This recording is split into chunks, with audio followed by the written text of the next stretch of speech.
Les armures que je les fabrique essentiellement pour moi et aussi pour une clientèle. Ma clientèle fait des grandeurs nature, fait de la reconstitution historique.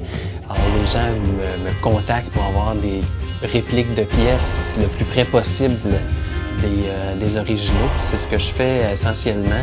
Je m'arrange pour essayer d'aller le plus près possible de ce qui était fait à l'époque avec les techniques de l'époque. J'utilise des moyens historiques. Bon, je martèle à chaud les pièces, je fais mes propres patrons. Bonjour, je m'appelle Olivier Laliberté-Beaulieu, je suis fabricant d'armures depuis 20 ans.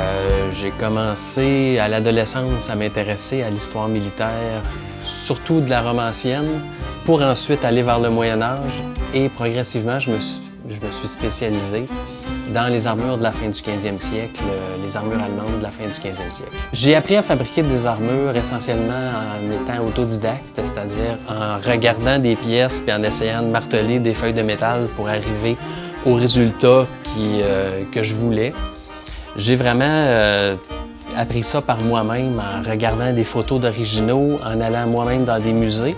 Les personnes qui m'ont inspiré, il y en a quelques-unes. Il y a des armuriers au Québec qui m'ont inspiré dans ma passion. Il y a des armuriers à l'international, soit aux États-Unis ou en Europe. C'est en me basant vraiment sur ces personnes-là, en discutant, que j'ai développé un peu plus mon expertise.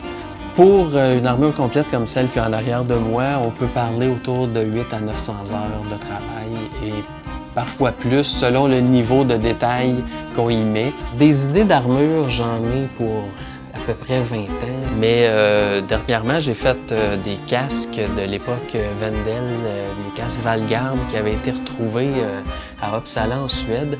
J'ai des projets de fabriquer des pièces d'armure du 16e siècle, du 14e, des armures romaines. Des projets, il y en a beaucoup, parce qu'on a quand même beaucoup d'originaux sur lesquels se baser.